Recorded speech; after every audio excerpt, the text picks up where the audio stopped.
हे भाइयों, सब लोग लक्ष्मण के साथ जाओ और जाकर यज्ञ को विध्वंस करो। हे लक्ष्मण, संग्राम में तुम उसे मारना। देवताओं को भयभीत देखकर मुझे बड़ा दुख है। हे भाई सुनो, उसको ऐसे बल और बुद्धि के उपाय से मारना जिससे निशाचर का नाश हो। हे जाम्बवंत, सुग्रीव और विभीषण, तुम तीनों सेना समेत साथ रहना। जब श्री रघुवीर ने आज्ञा दी तब कमर में तरकश और धनुष सजाकर रणधीर श्री लक्ष्मण जी प्रभु के प्रताप को हृदय में धारण करके मेघ के समान गंभीर वाणी बोले।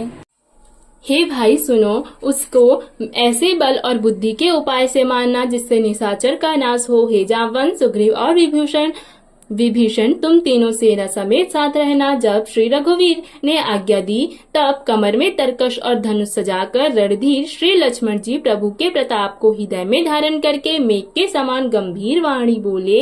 यदि मैं आज उसे बिना मारे आऊं तो हे श्री रघुनाथ जी, आपका सेवक ना कहलाऊं। यदि सैकड़ों शंकर भी उसकी सहायता करे तो भी श्री रघुवीर की दुहाई है, आज मैं उसे मारकर ही आऊंगा।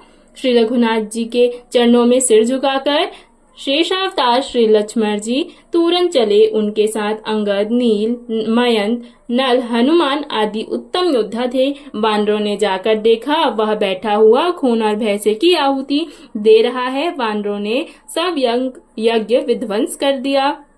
फिर भी जब वह नहीं उठा तब वे उसकी प्रशंसा करने लगे। इतने पर भी वह ना उठा। फिर उन्होंने जाकर उसके बाल पकड़े और लातों से मार मार कर वे भाग चले। वह त्रिशूल लेकर दौड़ा, तब वानर भागे और वहां आ गए जहां आगे लक्ष्मण जी खड़े थे।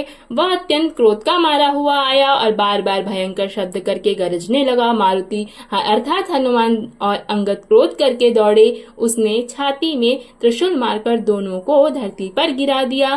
फिर उसने प्रभु श्री लक्ष्मण जी पर प्रचंड त्रिशूल छोड़ा। अनंत श्री अर्थात श्री लक्ष्मण जी ने बाढ़ मारकर उसके दो टुकड़े कर दिए। हनुमान जी और युवराज अंगद फिर उठकर क्रोध करके उसे मारने लगे, पर उसे चोट न लगी। शत्रु अर्थात मेघनाद मारे नहीं मरता, यह देखकर जब वीर लौटे तब वह घोर चिंगाड़ करके दौड़ा। उसे क्रुद्ध काल की तरह आता देखकर लक्ष्मण जी ने भयानक बाढ़ छोड़े। वज्र के समान बाढ़ों को आते देखकर वह दुष्ट तुरंत अंतर्ध्यान हो गया और फिर भांति भांति के रूप धारण करके युद्ध करने लगा। वह कभी प्रकट होता था और कभी छिप जाता था। शत्रु को पराजित न होता देखकर वानर डरे।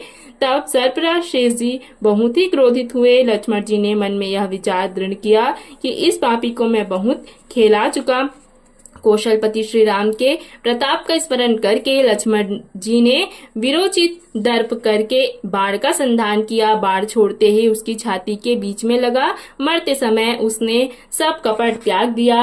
राम के छोटे भाई लक्ष्मण कहाँ है, राम कहाँ है, ऐसा कहकर उसने प्राण छोड़ दिए। अंगद और हनुमान कहने लगे, तेरी माया धन्य है, तेरी माता धन्य है जो तू लक्ष्मण जी के हाथों मरा और मरते समय श्री राम लक्ष्मण को स्मरण करके तूने उनके नामों का उच्चारण किया। हनुमान जी ने उसको बिना ही परिश्रम के उठा लिया और लंका के दरवाजे पर रखकर वे लौट आए। उसका मरना सुनकर देवता और गंधर्व आदि सब विमानों पर चढ़कर आकाश में आए। वे फूल बरसा कर नगाड़े बजाते हैं और श्री रघुनाथ जी का निर्मल यश गाते हैं। हे अनंत, आपकी जय हो। हे जगत आधार, आपकी जय हो। हे प्रभु, आपने सब देवताओं का उद्धार किया। देवता और सिद्ध स्तुति करके चले गए। तब लक्ष्मण जी कृपा के समुद्र श्री राम जी के पास आए। रावण ने जो ही पुत्र वध का समाचार सुना त्यों ही वह मूर्छित होकर पृथ्वी पर गिर पड़ा।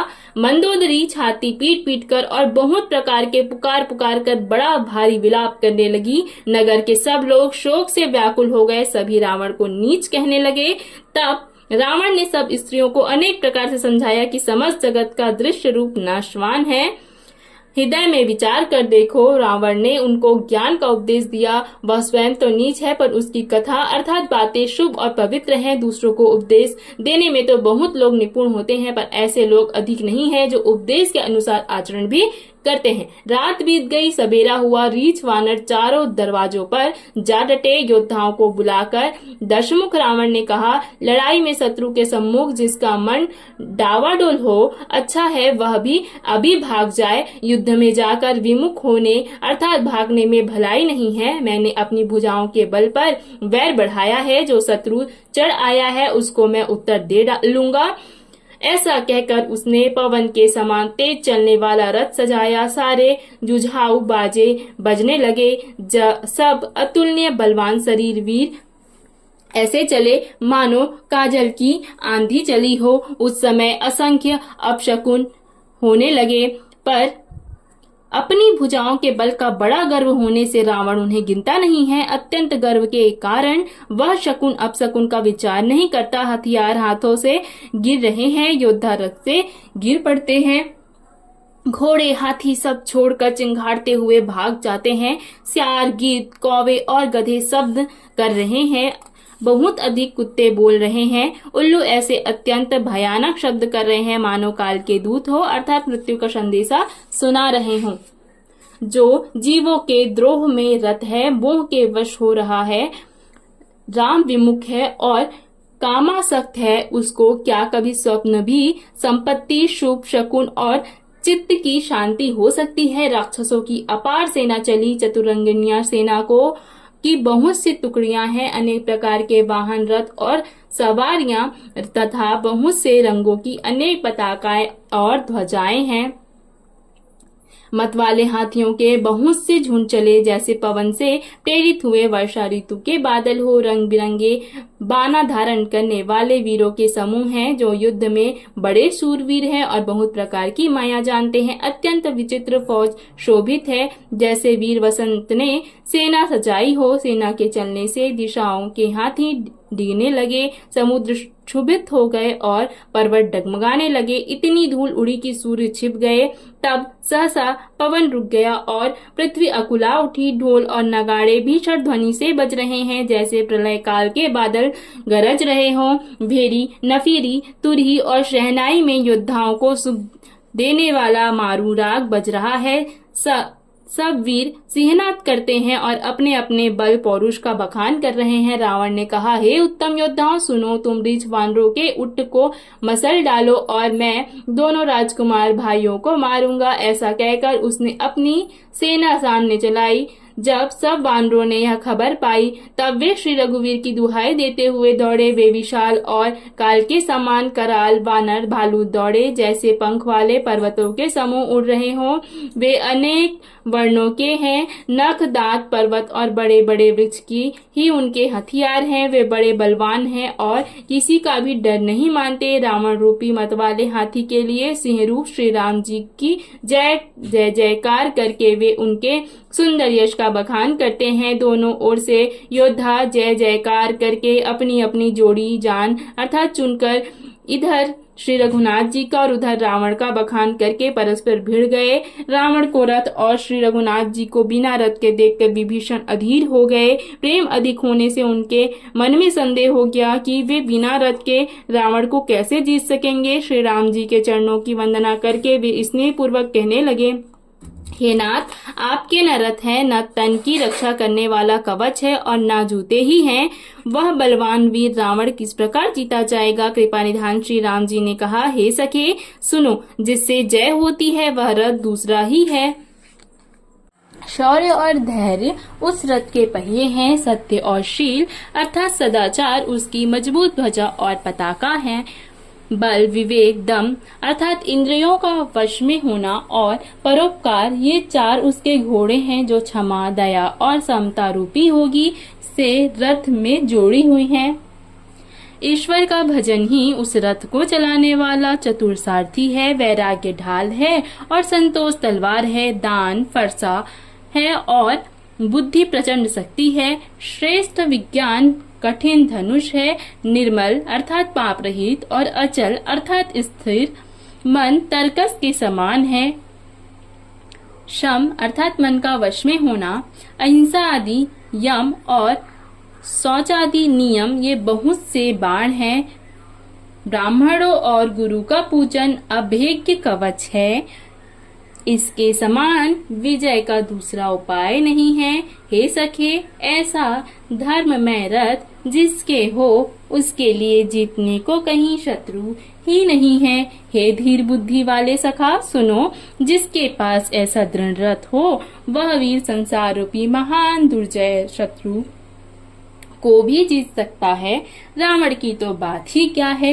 प्रभु के वचन सुनकर विभूषण जी ने हर्षित होकर उनके चरण कमल पकड़ लिए। हे कृपा और सुख के समूह श्री राम जी, आपने इसी बहाने मुझे महान उपदेश दिया। उधर से रावण ललकार रहा है और इधर से अंगद और हनुमान, राक्षस और ऋष वानर अपने अपने स्वामी की दुहाई देकर लड़ रहे हैं। ब्रह्मा आदि देवता और अनेक सिद्ध तथा मुनि विमानों पर चढ़े हुए आकाश से युद्ध देख रहे हैं। शिव जी कहते हैं, हे उमा, मैं भी उस समाज में था और श्री राम जी के रण रंग अर्थात रणोत्साह की लीला देख रहा था। दोनों ओर से योद्धा रण रस में मतवाले हो रहे हैं। वानरों को श्री राम जी का बल है, इससे वे जयशील हैं, जीत रहे हैं। एक दूसरे से भिड़ते और ललकारते हैं और एक दूसरे को मसल मसल कर पृथ्वी पर डाल देते हैं। वे मारते, काटते, पकड़ते और पछाड़ देते हैं और सिर तोड़कर उन्हीं सिरों में दूसरों को मारते हैं। पेट फाड़ते हैं, भुजाएं उखाड़ते हैं और योद्धाओं को पैर पकड़कर पृथ्वी पर पटक देते हैं। राक्षस योद्धाओं को भालू पृथ्वी में गाड़ देते हैं और ऊपर से बहुत सी बालू डाल देते हैं। युद्ध में शत्रुओं से विरुद्ध हुए वीर वानर ऐसे दिखाई पड़ते हैं जैसे बहुत से क्रोधित काल हो। क्रोधित हुए काल के समान वे वानर खून बहते हुए शरीरों से शोभित हो रहे हैं। हे बलवान वीर राक्षसों की सेना के क्रोधित हुए काल के समान वे वानर खून बहते हुए शरीरों से शोभित हो रहे हैं। वे बलवान वीर राक्षसों की सेना के योद्धाओं को मसलते हुए और मेघ की तरह गरजते हैं।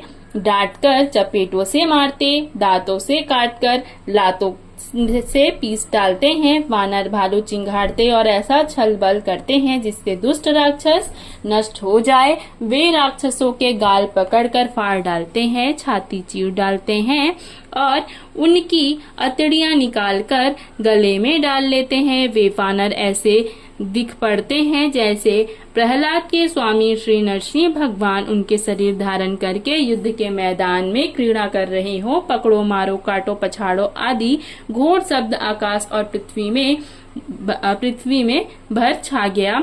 श्री रामचंद्र जी की जय हो, जो सचमुच तृण से वज्र और वज्र से तृण कर देते हैं। अपनी सेना को विचलित होते हुए देखा, तब 20 भुजाओं में 10 धनुष लेकर रावण रथ पर चढ़कर गर्व करके लौटो लौटो कहता हुआ चला। रावण अत्यंत क्रोधित होकर दौड़ा। वानर हुंकार करते हुए लड़ने के लिए उसके सामने चले। उन्होंने हाथों में वृक्ष, पत्थर और पहाड़ लेकर रावण पर एक ही साथ डाले।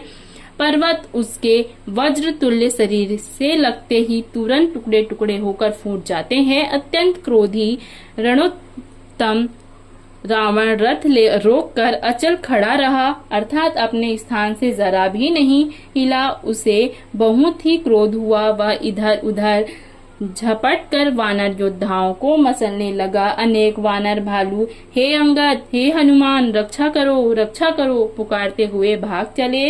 हे रघुवीर, हो गोसाई, रक्षा कीजिए, यह दुष्ट काल की भांति हमें खा रहा है। उसने देखा कि सब वानर भाग छुटे, तब रावण ने 10 धनुषों पर बाण संधान किए। उसने धनुष पर संधान करके बाणों के समूह छोड़े।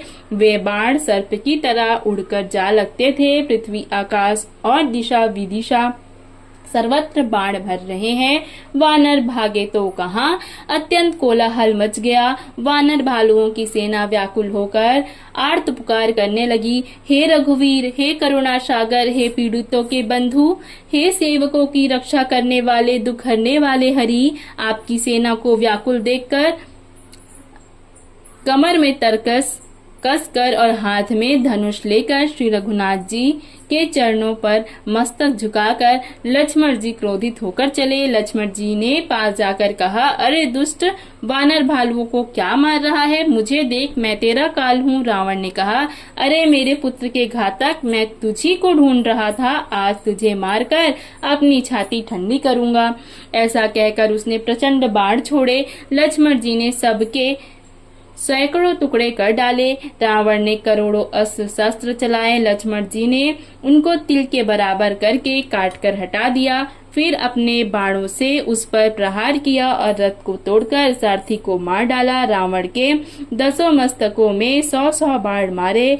वे सिरों में ऐसे पैठ गए जैसे पहाड़ के शिखरों में सर्प प्रवेश कर रहे हो। फिर 100 बाण उसकी छाती में मारे, पर पृथ्वी पर गिर पड़ा, जिसे कुछ भी होश न रहा। फिर मूर्छा छूटने पर वह प्रबल रावण उठा और उसने वह शक्ति चलाई जो ब्रह्मा जी ने उसे दी थी। वह ब्रह्मा की दी हुई प्रचंड शक्ति लक्ष्मण जी की ठीक छाती में लगी और वीर लक्ष्मण जी व्याकुल होकर गिर पड़े। तब रावण उन्हें उठाने लगा, पर उसके अतुलित बल की महिमा यूं ही रह गई, व्यर्थ ही हो गई। वह उन्हें उठा न सका। जिनके एक ही सिर पर ब्रह्मांड रूपी भवन धूल के एक कण के समान विराजता है, उन्हें मूर्ख रावण उठाना चाहता है।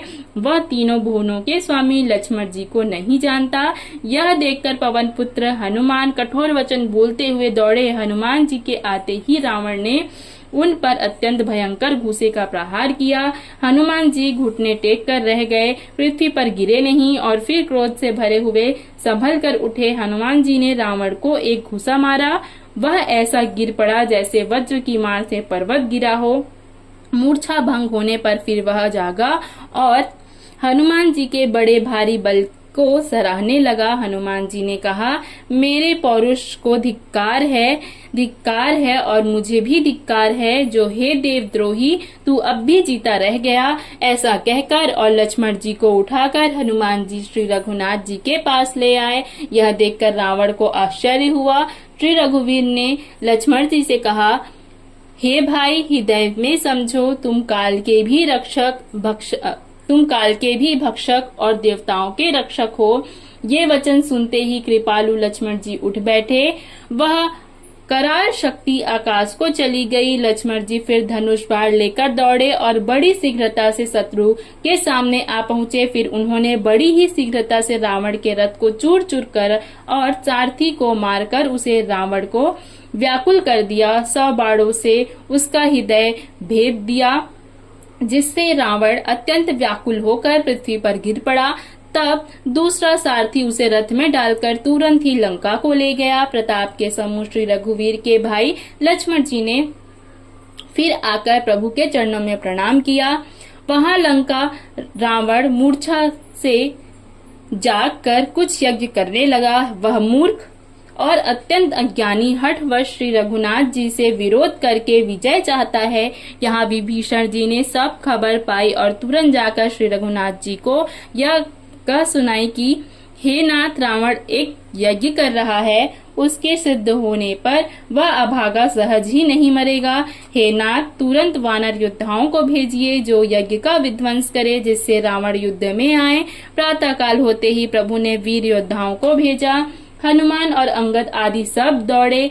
वानर खेल से ही कूदकर लंका पर जा चढ़े और निर्भय रावण के महल में जा घुसे। ज्यों ही उसको यज्ञ करते देखा, त्यों ही सब वानरों को बहुत क्रोध हुआ। उन्होंने कहा, अरे ओ निर्लज, रणभूमि से घर भाग आया और यहाँ आकर बगुले का सा ध्यान लगाकर बैठा है। ऐसा कहकर अंगद ने लात मारी, पर उसने इनकी ओर देखा भी नहीं। उस दुष्ट का मन स्वार्थ में अनुरक्त था। जब उसने नहीं देखा तब वानर क्रोध करके उसे दांतों से पकड़कर लातों से मारने लगे। स्त्रियों को बाल पकड़कर घर से बाहर घसीट लाए। वे अत्यंत ही दीन होकर पुकारने लगी। तब रावण काल के समान क्रोधित होकर उठा और वानरों को पैर पकड़कर पटकने लगा। इसी बीच में वानरों ने यज्ञ विध्वंस कर डाला। यह देखकर वह मन में हारने लगा। यह विध्वंस करके सब चतुर वानर रघुनाथ जी के पास आ गए। तब रावण जी ने की आशा छोड़कर क्रोधित होकर चलते समय अत्यंत भयंकर अमंगल अर्थात अपशकुन होने लगे। गिद्ध उड़ उड़कर उसके सिरों पर बैठने लगे, किंतु वह काल के वश में था, इससे किसी भी अपशकुन को नहीं मानता था। उसने कहा, युद्ध का डंका बजाओ। निशाचरों की अपार सेना चली, उसमें बहुत से हाथी, रथ, घुड़सवार और पैदल हैं। वे दुष्ट प्रभु के सामने कैसे दौड़े, जैसे पतंगों के समूह अग्नि की ओर दौड़ते हैं। इधर देवताओं ने स्तुति की कि हे श्री राम जी, इसने हमको दारुण दुख किए हैं, अब आप इसे ना खिलाइए। जानकी जी बहुत दुखी हो रही हैं। देवताओं के वचन सुनकर प्रभु मुस्कुराए। फिर श्री रघुवीर ने उठकर बाण सुधारे, मस्तक पर जटाओं के जूड़े को कसकर बांधे और उसके बीच में पुष्प गूथे हुए सुशोभित हो रहे हैं। लाल नेत्र और मेघ के समान श्याम शरीर वाले और संपूर्ण लोकों के नेत्रों को आनंद देने वाले प्रभु ने कमर में फेटा तथा तरकस कस लिया और हाथ में कठोर शारंग धनुष ले लिया। प्रभु ने हाथ में शारंग धनुष लेकर कमर में बाणों की खान अर्थात अक्षय सुंदर तरकस कस लिया। उनके भुजदंड पुष्ट हैं और मनोहर चौड़ी छाती पर ब्रह्मांड अर्थात भृगु जी के चरण का चिन्ह शोभित है। तुलसीदास जी कहते हैं, ज्यों ही प्रभु धनुष बाण हाथ में लेकर फिराने लगे, ज्यों ही ब्रह्मांड, दिशाओं के हाथी, कच्छप, शेष जी, पृथ्वी, समुद्र और पर्वत सभी डगमगा उठे। भगवान की शोभा देखकर देवता हर्षित होकर फूलों की अपार वर्षा करने लगे और शोभा, शक्ति और गुणों के धाम करुणा निधान प्रभु की जय हो, जय हो। इसी बीच में निशाचरों की अत्यंत घनी सेना कसमसाती हुई आई। उसे देखकर वानर योद्धा इस प्रकार सामने चले, जैसे प्रलय काल के बादलों के समूह हो। बहुत से कृपाण और तलवारें चमक रही हैं, जैसे दशों दिशाओं में बिजलियां चमक रही हो। हाथी, रथ और घोड़ों का कठोर चिंगाड़ ऐसा लगता है जैसे बादल भयंकर गर्जन कर रहे हो। वानरों की बहुत सी पूंछें आकाश में छाई हुई है, जैसे समुद्र इंद्रधनुष उदय हुए हो, जैसे सुंदर इंद्रधनुष उदय हुए हो। धूल ऐसी उठ रही है मानो जल की धारा हो। बाण रूपी बूंदों की अपार वृष्टि हुई। दोनों ओर से योद्धा पर्वतों का प्रहार करते हैं, जैसे बारंबार वज्रपात हो रहा हो। श्री रघुनाथ जी ने क्रोध करके बाणों की झड़ी लगा दी, जिससे राक्षसों की सेना घायल हो गई। बाण लगते ही वीर चित्कार कर उठे और चक्कर खाकर जहां तहां पृथ्वी पर गिर पड़े। उनके शरीर से ऐसे खून बह रहे हैं जैसे पर्वत के भारी झरनों से जल बह रहा हो। इस प्रकार डरपोकों को भय उत्पन्न करने वाले रुधिर की नदी बह चली। डरपोकों को भय उपजाने वाली अत्यंत अपवित्र रक्त की नदी बह चली। दोनों दल उसके दोनों किनारे हैं, रथ रेत है और पहिए भंवर हैं। वह नदी बहुत भयावनी बह रही है। हाथी, पैदल, घोड़े, गधे तथा अनेक सवारियां ही, जिनकी गिनती कौन करे। नदी के जल जंतु हैं, बाढ़, शक्ति और तोमर सर्प हैं, धनुष तरंगे हैं और ढाल बहुत से कछुए हैं। वीर पृथ्वी पर इस तरह गिर रहे हैं जैसे नदी किनारे के वृक्ष डह रहे हो। बहुत सी मज्जा बह रही है, वही फेन है। डरपोक जहाँ इसे देखकर डरते हैं, वहाँ उत्तम योद्धाओं को मन में बहुत सुख होता है। भूत, पिशाच और बेताल बड़े बड़े झोटों वाले महान भयंकर झोटिंग और प्रथम शिवगढ़ उस नदी में स्नान करते हैं। कौवे और चील भुजाएं लेकर उड़ते हैं और एक दूसरे से छीनकर खा जाते हैं। एक कोई कहते हैं, अरे मूर्खो, ऐसी सस्ती बहुत आयत है, फिर भी तुम्हारी दरिद्रता नहीं जाती। घायल योद्धा तट पर पड़े करा रहे हैं, जैसे जहां तहां अर्धजल अर्थात वे व्यक्ति जो मरने के समय आधे जल में रखे जाते हैं पड़े हो। गीत आते खींच रहे हैं, जैसे मछली मार नदी तट पर से चित्त लगाए हुए अर्थात ध्यानस्थ होकर बंसी खेल रहे हो। बहुत से योद्धा बहे जा रहे हैं और पक्षी उन पर चढ़े चले जा रहे हैं, मानो वे नदी में नावीर अर्थात नौका क्रीड़ा खेल रहे हो। योगिनियां खप्परों से भर भर कर खून जमा कर रही हैं। भूत पिशाचों की स्त्रियां आकाश में नाच रही हैं। चामुंडाएं योद्धाओं की खोपड़ियों का करताल बजा रही हैं और कई प्रकार से गा रही हैं। गीदड़ों के समूह कट कट शब्द करते हुए मुर्दों को काटते खाते हुआ करते और पेट पर जाने पर एक दूसरे को डांटते हैं। करोड़ों धड़ बिना सिर के घूम रहे हैं और सिर पृथ्वी पर पड़े जय जय बोल रहे हैं।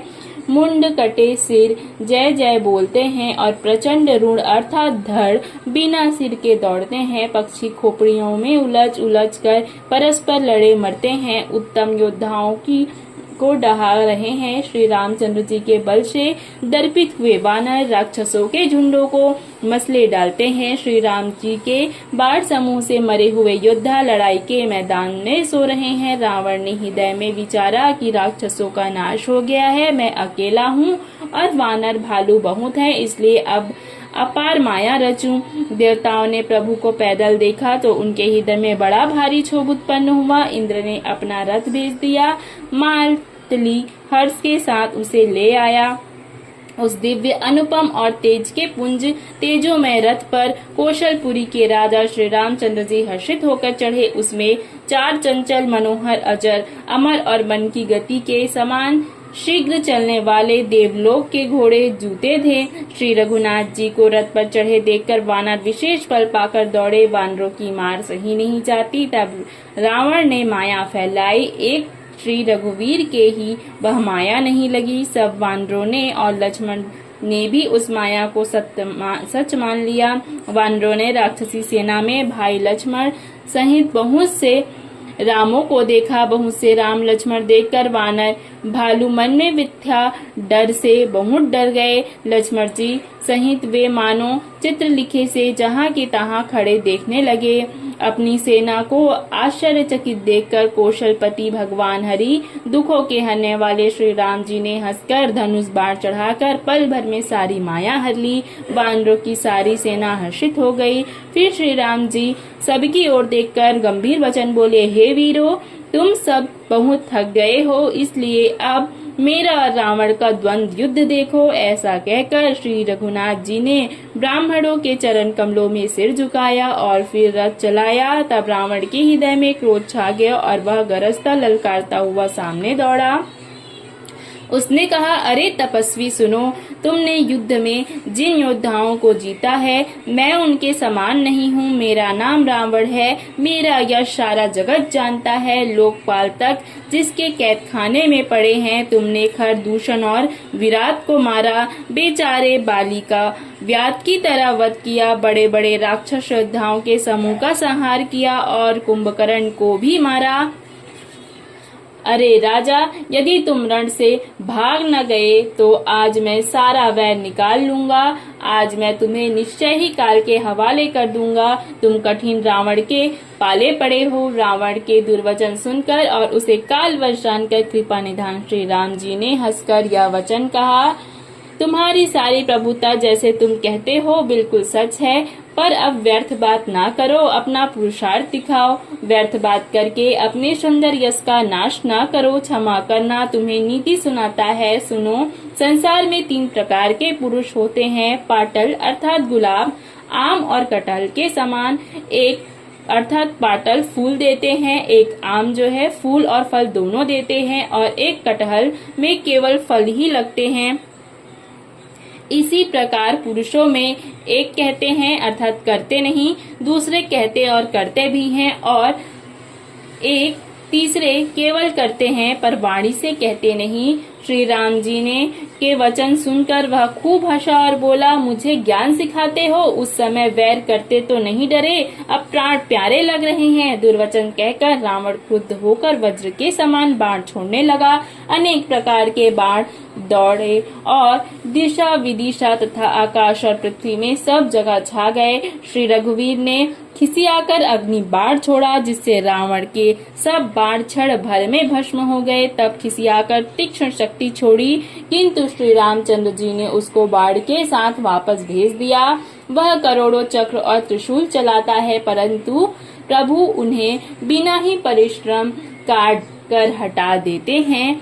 रावण के बाण किस प्रकार निष्फल होते हैं जैसे दुष्ट मनुष्य के सब मनोरथ। तब उसने श्री राम जी के सारथी को 100 बाण मारे। वह श्री राम जी की जय पुकार कर पृथ्वी पर गिर पड़ा। श्री राम जी ने कृपा करके सारथी को उठाया। तब प्रभु अत्यंत क्रोध को प्राप्त हुए।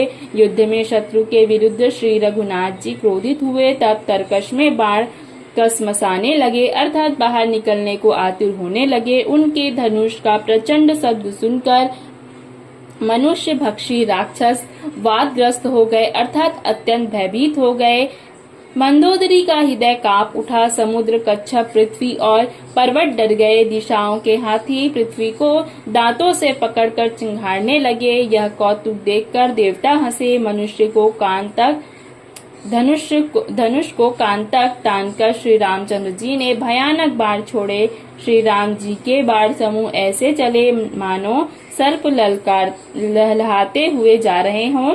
बाण ऐसे चले मानो पंख वाले सर्प उड़ रहे हों। उन्होंने पहले सारथी और घोड़ों को मार डाला, फिर रथ को चूर चूर करके ध्वजा और पताकों को गिरा दिया। तब रावण बहुत जोर से गरजा, पर भीतर से उसका बल थक गया था, परंतु दूसरे रथ पर चढ़कर खिसियाकर उसने कई प्रकार के अस्त्र शस्त्र छोड़े। उसके सब उद्योग वैसे ही निष्फल हो रहे हैं जैसे परद्रोह में लगे हुए चित्त वाले मनुष्य के होते हैं। तब रावण ने 10 त्रिशूल चलाए और श्री राम जी के चारों घोड़ों को मारकर पृथ्वी पर गिरा दिया।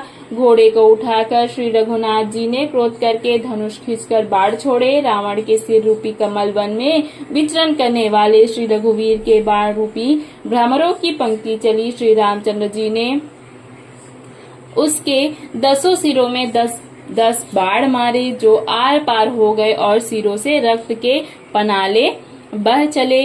रुधिर बहते हुए ही बलवान रावण दौड़ा। प्रभु ने फिर धनुष का बाण संधान किया। श्री रघुवीर ने 30 बाण मारे और 20 भुजाओं समेत 10 सिर काटकर पृथ्वी पर गिरा दिए। सिर और हाथ कटते ही फिर नए हो गए। श्री राम जी ने फिर भुजाओं और सिरों को काट गिराया। इस तरह प्रभु ने बहुत बार भुजाएं और सिर काटे, परंतु काटते ही वे तुरंत फिर नए हो गए। प्रभु बार बार उसकी भुजा और सिर को काट रहे हैं, क्योंकि कौशलपति श्री रामचंद्र जी बड़े कौतुकी हैं। आकाश में सिर और बाहु ऐसे छा गए जैसे असंख्य केतु और राहु हों। जैसे उनके राहु और केतु रुधिर बहाते हुए आकाश मार्ग से दौड़ रहे हो। श्री रघुवीर के प्रचंड बाणों के बार बार लगने से पृथ्वी पर गिरने नहीं पाते। एक एक बाण के समूह सिर छिदे हुए आकाश में उड़ते ऐसे शोभा दे रहे हैं मानो सूर्य किरणें क्रोध करके जहाँ तहाँ राहुओं को पिरो रही हों। जैसे जैसे प्रभु उसके सिरों को काटते हैं वैसे ही वैसे वे अपार होते जाते हैं। जैसे विषयों को सेवन करने से काम दिन प्रतिदिन नया नया बढ़ता जाता है। सिरों की बाढ़ देखकर रावण को अपना मरण भूल गया और बड़ा गहरा क्रोध हुआ। वह महान अभिमानी मूर्ख गर्जा और 10 दिशाओं को तान कर दौड़ा। रणभूमि में रावण ने क्रोध किया और बाण बरसाकर श्री रघुनाथ जी के रथ को ढक दिया। एक दंड अर्थात घड़ी तक रथ दिखाई न पड़ा, मानो कुहरे में सूर्य छिप गया हो। तब देवताओं ने हाहाकार किया। तब प्रभु ने क्रोध करके धनुष उठाया और शत्रु के बाणों को हटाकर उन्होंने शत्रु के सिर काटे और उनसे दिशा विदिशा आकाश और पृथ्वी सबको पाट दिया। काटे हुए सिर आकाश मार्ग में दौड़ते हैं और जय जय की ध्वनि करके भय उत्पन्न करते हैं। लक्ष्मण और वानर राज सुग्रीव कहाँ हैं? कौशलपति रघुवीर कहाँ हैं? राम कहाँ हैं? यह कहकर सिरों के समूह दौड़े। उन्हें देखकर वानर भाग चले। तब धनुष संधान करके रघुकुल मणि श्री राम जी ने हंसकर बाणों से उन सिरों को भली भांति भेद डाला। हाथों में मुंडों की मालाएं लेकर बहुत सी कलिकाएं झुंड की झुंड मिलकर इकट्ठी हुई और वे रुधिर की नदी में स्नान करके चली जैसे संग्राम रूपी वट वृक्ष की पूजा करने जा रही हो। फिर रावण ने क्रोधित होकर प्रचंड शक्ति छोड़ी। वह विभीषण के सामने ऐसी चली जैसे काल अर्थात यमराज का दंड हो। अत्यंत भयानक शक्ति को आती देखकर और यह विचार करके मेरा प्रण शरणागत के दुख का नाश करना है। श्री रामचंद्र जी ने तुरंत ही विभीषण को पीछे कर लिया और सामने होकर वह शक्ति स्वयं सह ली। शक्ति लगने से उन्हें कुछ मूर्छा सी हो गई। प्रभु ने तो यह लीला की, पर देवताओं को व्याकुलता हुई। प्रभु को श्रम अर्थात शारीरिक कष्ट प्राप्त हुआ देखकर विभीषण क्रोधित हो हाथ में गदा लेकर दौड़े। अरे अभागे, मूर्ख, नीच, दुर्बुद्धि, तूने देवता, मनुष्य, मुनि, नाग सभी से विरोध किया। तूने आदर सहित शिव जी को सिर चढ़ाए। इसी से एक एक के बदले में करोड़ों पाए। उसी कारण से अरे दुष्ट, तू अब तक बचा है, किंतु अब काल तेरे सिर पर नाच रहा है। अरे मूर्ख, तू राम विमुख होकर संपत्ति अर्थात सुख चाहता है। ऐसा कहकर विभीषण ने रावण की छाती के बीचों बीच गदा मारी। बीच छाती में कठोर गदा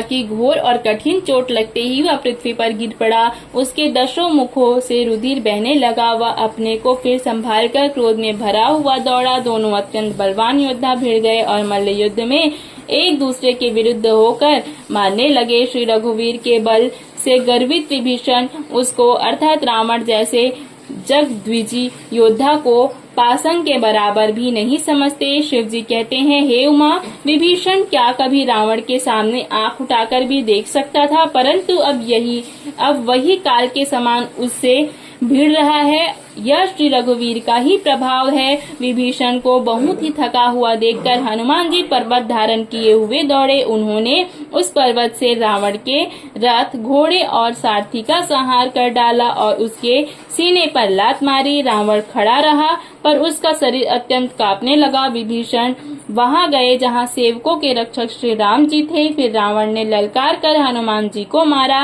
वे पूंछ फैलाकर आकाश में चले। रावण ने पूंछ पकड़ ली। हनुमान जी उसको साथ लिए हुए ऊपर उड़े।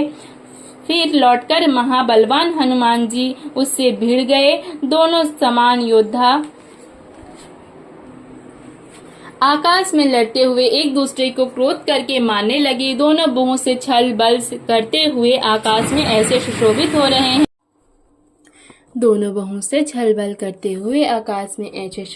हो रहे हैं। जैसे कज्जलगिरी और सुमेरु पर्वत लड़ रहे हों।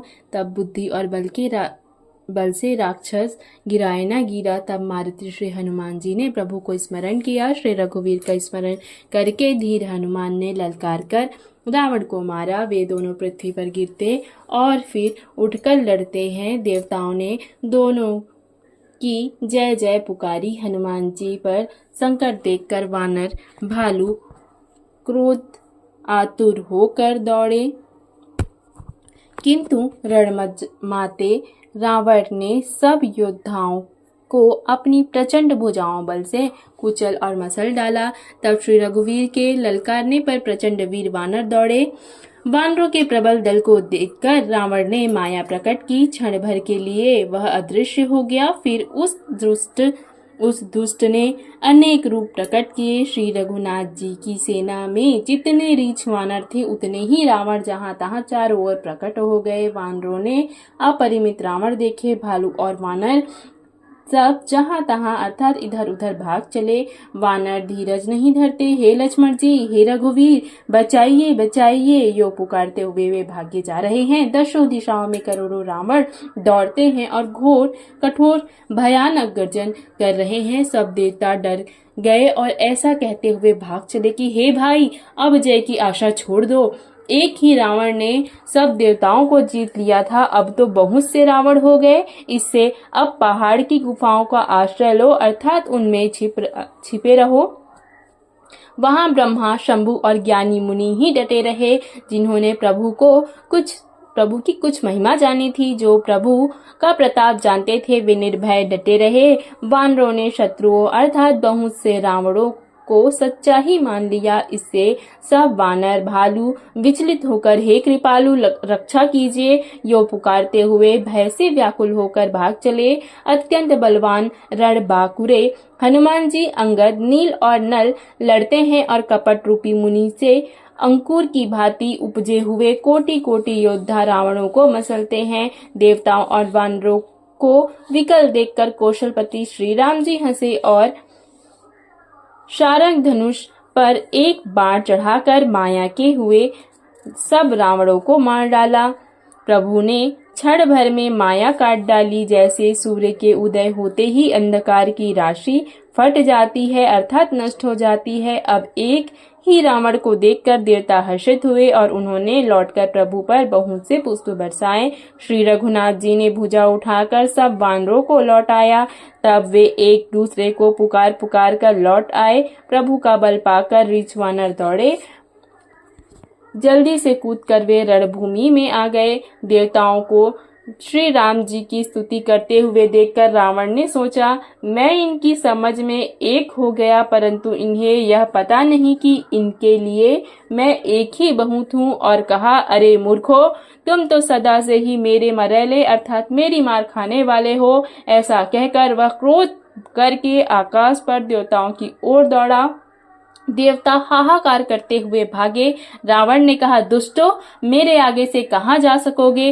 देवताओं को व्याकुल देखकर अंगद दौड़े और उछलकर रावण का पैर पकड़कर उन्होंने उसको पृथ्वी पर गिरा दिया। उसे पकड़कर पृथ्वी पर गिराकर लात मारकर बालीपुत्र अंगद प्रभु के पास चले गए। रावण संभल कर उठा और बड़े भयंकर कठोर शब्द से गरजने लगा।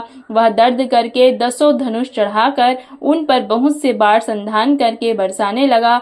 उसने सब योद्धाओं को घायल और भय से व्याकुल कर दिया और अपना बल देखकर वह हर्षित होने लगा। तब श्री रघुनाथ जी ने रावण के सिर, भुजाएं, बाण और धनुष काट डाले, पर वे फिर बहुत बढ़ गए।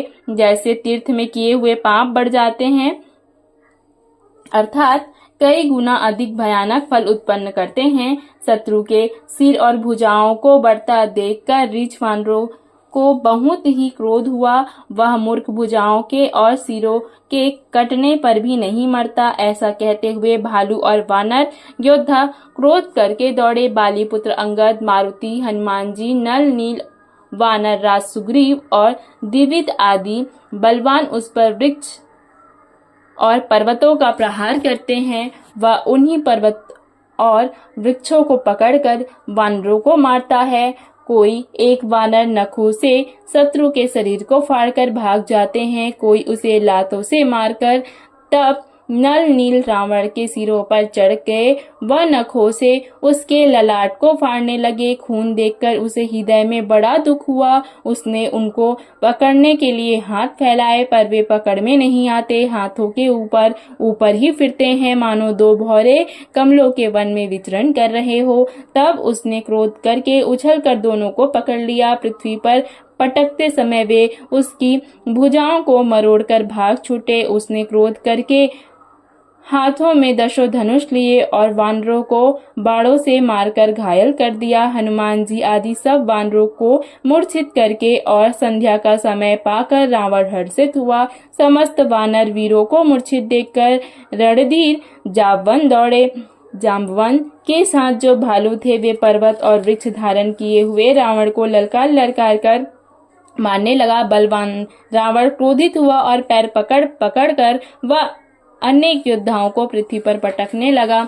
जाम्बवन ने अपने दल का विध्वंस देखकर क्रोध करके रावण की छाती में लात मारी। छाती में लात का प्रचंड आघात लगते ही रावण व्याकुल होकर रथ से गिर पड़ा, पर पृथ्वी पर गिर पड़ा। उसने 20 हाथों से भालुओं को पकड़ रखा था। ऐसा जान पड़ता था जैसे रात्रि के समय भौरे कमलों में बसे हुए हों। उसे मूर्छित देखकर फिर लात मारकर वृक्षराज जाम्बवन प्रभु के पास चले गए। रात्रि जानकर सारथी रावण को रथ में डालकर उसे होश में लाने का उपाय करने लगा। मूर्छा दूर करने पर सब ऋक्ष वानर प्रभु के पास आए। उधर सब राक्षसों ने बहुत ही भयभीत होकर रावण को घेर लिया। मासपरायण 26वां विश्राम। उसी रात त्रिजटा ने सीता के पास जाकर उन्हें कथा सुनाई। शत्रु के सिर और भुजाओं की बढ़ती का संवाद सुन सीता के हृदय में बड़ा भय हुआ, मुख उदास हो गया, मन में चिंता उत्पन्न हो गई। तब सीता जी त्रिजटा से बोली, हे माता, बताती क्यों नहीं, क्या होगा? संपूर्ण विश्व को दुख देने वाला यह किस प्रकार मरेगा? श्री रघुनाथ जी के बाण के सिर कटने पर भी नहीं मरता। श्री रघुनाथ जी के बाण से सिर कटने पर भी नहीं मरता। विधाता सारे चरित्र विपरीत अर्थात उल्टे ही कर रहा है। सच बात तो यह है कि मेरा दुर्भाग्य ही उसे जिला रहा है, जिसने मुझे भगवान के चरण कमलों से अलग कर दिया, जिसने कपट का झूठा स्वर्ण मृग बनाया था, वही देव अब भी मुझ पर रूठा हुआ है। जिस विधाता ने मुझसे दुसह दुख सहन कराए और लक्ष्मण को कड़वे वचन कहलाए, जो श्री रघुनाथ जी के विरह रूपी बड़े विषैले बाणों से तक कर मुझे बहुत बार मार कर अब भी मार रहा है, और ऐसे दुखों में भी जो मेरे प्राणों को रख रहा है, वही विधाता उस रावण को जिला रहा है, दूसरा कोई नहीं। कृपा निधान श्री राम जी की याद करके जानकी जी बहुत प्रकार से विलाप कर रही हैं। त्रिजटा ने कहा, हे राजकुमारी सुनो, देवताओं का शत्रु रावण हृदय में बाढ़ लगते ही मर जाएगा, परंतु प्रभु उसके हृदय में बाढ़ इसलिए नहीं मारते कि इससे हृदय में जानकी जी बसती हैं। वे यही सोचकर रह जाते हैं कि इसके हृदय में जानकी का निवास है, जानकी के हृदय में मेरा निवास है, और मेरे उदर में अनेक भुवन है। अतः रावण के हृदय में बाढ़ लगते ही सब भुवनों का नाश हो जाएगा। यह सुनकर सीता जी के मन में अत्यंत हर्ष और विषाद हुआ। देखकर त्रिजटा ने फिर कहा, हे सुंदरी, महान संदेह का त्याग कर दो।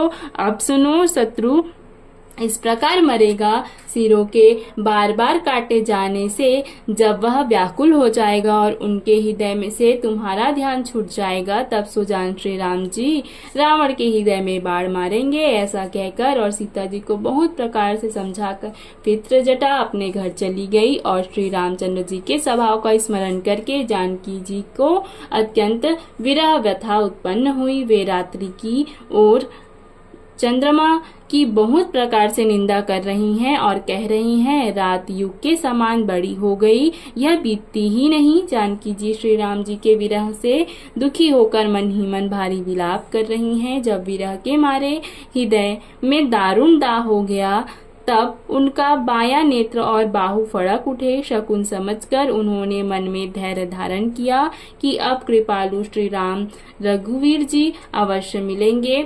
यहाँ आधी रात को रावण मूर्छा से जगा और अपने सारथी पर रुष्ट होकर कहने लगा, अरे मूर्ख, तूने मुझे रणभूमि से अलग कर दिया। अरे अधम, अरे मंद बुद्धि, तुझे धिक्कार है, धिक्कार है, धिक्कार है। सारथी ने चरण पकड़कर रावण को बहुत प्रकार से समझाया। सुबह होते ही वह रथ पर चढ़कर फिर दौड़ा। रावण का आना सुनकर वानरों की सेना में बड़ी खलबली मच गई। वे भारी योद्धा जहां तहां से पर्वत और वृक्ष उखाड़कर क्रोध से दांत कटकटाकर दौड़े। विकट और विकराल वानर भालू हाथों में पर्वत लिए दौड़े। वे अत्यंत क्रोध करके प्रहार करते हैं। उनके मारने से राक्षस भाग चले। बलवान वानरों ने शत्रु की सेना को विचलित करके फिर रावण को घेर लिया। चारों ओर से चपेटे मारकर और नखों से शरीर विदीर्ण कर वानरों ने उसको व्याकुल कर दिया। वानरों को बड़ा ही प्रबल देखकर रावण ने विचार किया और अंतर ध्यान होकर क्षण भर में उसने माया फैलाई। जब उसने पाखंड माया रचा, तब भयंकर जीव प्रकट हो गए। बेताल, भूत और पिशाच हाथों में धनुष बाढ़ लिए प्रकट हुए। योगिनियां एक हाथ में तलवार और दूसरे हाथ में मनुष्य की खोपड़ियां लिए ताजा खून पीकर नाचने और बहुत तरह के गीत गाने लगी। वे पकड़ो मारो आदि घोर शब्द बोल रही हैं। चारों ओर सब दिशाओं में यह ध्वनि भर गई। वे मुख फैलाकर खाने दौड़ती हैं। तब वानर भागने लगे। वानर भागकर जहां भी जाते वहीं आग जलती देखते हैं। वानर भालू व्याकुल हो गए। फिर रावण बालू बरसाने लगा।